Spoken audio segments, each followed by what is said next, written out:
இல்லத்திற்கு போவோம். அகமகிழ்ந்து ஆண்டவரது இல்லத்திற்கு போவோம். அகமகிழ்ந்து ஆண்டவரது இல்லத்திற்கு போவோம். அகமகிழ்ந்து ஆண்டவரது இல்லத்திற்கு போவோம். ஆண்டவரது இல்லத்திற்கு போவோம் என்ற அழைப்பை நான் கேட்டபோது அகமகிழ்ந்தேன். எருசலேமே, இதோ நாங்கள் அடியெடுத்து வைத்து உன் வாயில்களில் நிற்கின்றோம். இதோ நாங்கள் அடியெடுத்து வைத்து உன் வாயில்களில் நிற்கின்றோம்.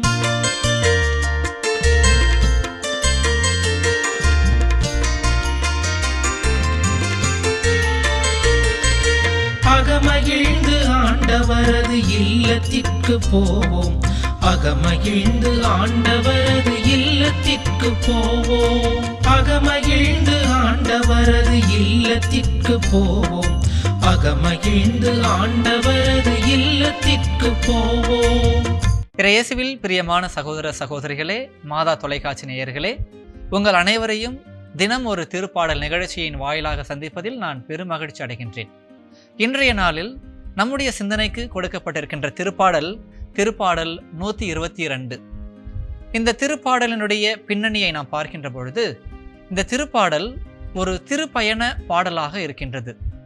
அன்பிற்குரியவர்களே, திருவிவிலியத்தில் 120 முதல் 134 வரை உள்ள திருப்பாடல்களை நாம் ஆங்கிலத்தில் சாங் ஆஃப் அசன்ஸ் என்று கூறுவோம். அதாவது எருசலேம் என்பது ஒரு மலை மேல் அமைந்த நகரம். இந்த நகரத்திற்கு வருகின்ற மக்கள் பல்வேறு திசைகளிலிருந்து வருவார்கள். அவ்வாறு வருகின்ற பொழுது ஆண்டவரை புகழ்ந்து அந்த பாடல்களை பாடிக்கொண்டே ஏறுவார்கள். ஆண்டவருடைய இல்லத்திற்கு போகின்றோம் என்ற உணர்வோடு இந்த பாடல்களை பாடுவதால் இந்த திருப்பாடலும் சாங் ஆஃப் அசன்ஸ் அதிலிருந்து எடுக்கப்பட்ட ஒரு திருப்பாடலாக இருக்கின்றது. அன்பிற்குரியவர்களே, இந்த திருப்பாடல் இன்று நமக்கு 3 முக்கிய கருத்துக்களை பகிர்ந்து கொள்வதாக இருக்கின்றது. முதல் கருத்து என்னவென்று சிந்தித்து பார்க்கின்ற பொழுது, ஆண்டவரது இல்லத்திற்கு செல்கின்ற பொழுது நம்முடைய உள்ளத்தில் ஏற்படுகின்ற மகிழ்ச்சியை குறித்து நமக்கு விவரிக்கின்றது. அன்பிற்குரியவர்களே, நாம் சில இடங்களுக்கு செல்கின்ற பொழுது நம்முடைய உள்ளம் மகிழ்ச்சியால் பொங்கி வழிகின்றது. உதாரணமாக, விடுமுறை காலங்களில் நம்முடைய குடும்பத்தினரோடு ஒரு சுற்றுலா தலத்திற்கு செல்கின்ற பொழுது நம்முடைய உள்ளம் மகிழ்கின்றது. நம்முடைய நண்பர்களை சந்திக்க செல்கின்ற பொழுது நம்முடைய உள்ளம் மகிழ்கின்றது. நம்முடைய ஊர் திருவிழாவிற்கு செல்கின்ற பொழுது நம்முடைய உள்ளம் மகிழ்கின்றது.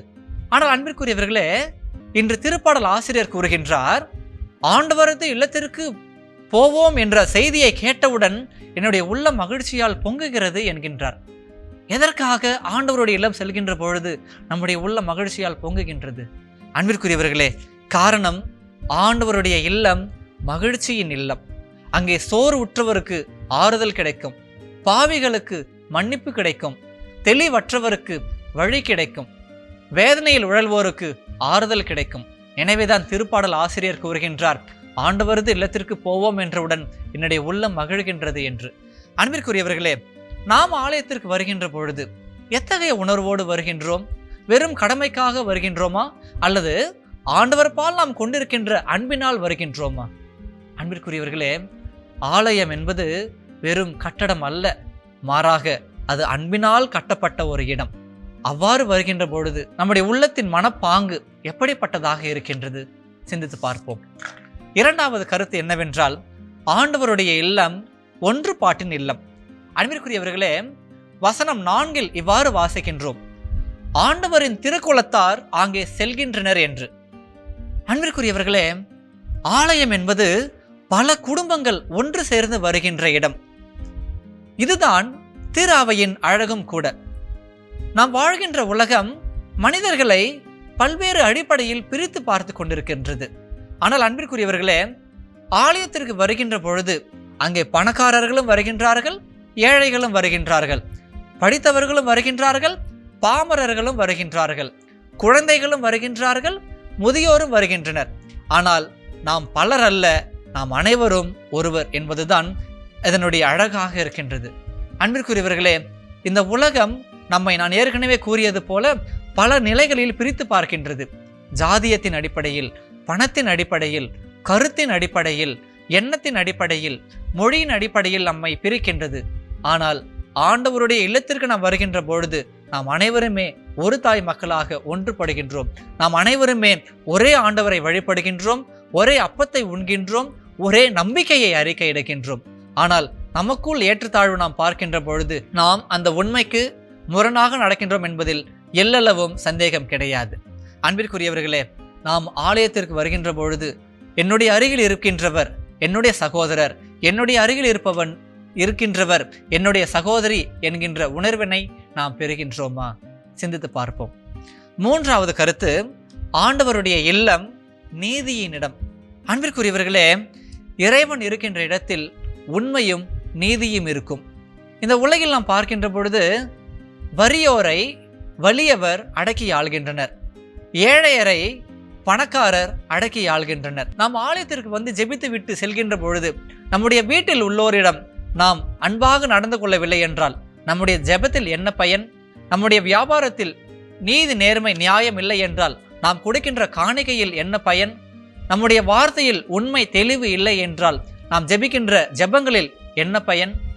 அன்பிற்குரியவர்களே, இந்த புதிய நாளை கொடுத்திருக்கின்ற ஆண்டவருக்கு நாம் நன்றி கூறி நம்முடைய ஜெப ஓட்டத்தை, நம்முடைய எண்ணத்தை ஆண்டவர் பால் எழுப்புவோம். என்றும் வாழும் எல்லாம் வல்ல இறைவா, இந்த அருமையான நாளுக்காக நாங்கள் உமக்கு நன்றி கூறுகின்றோம்.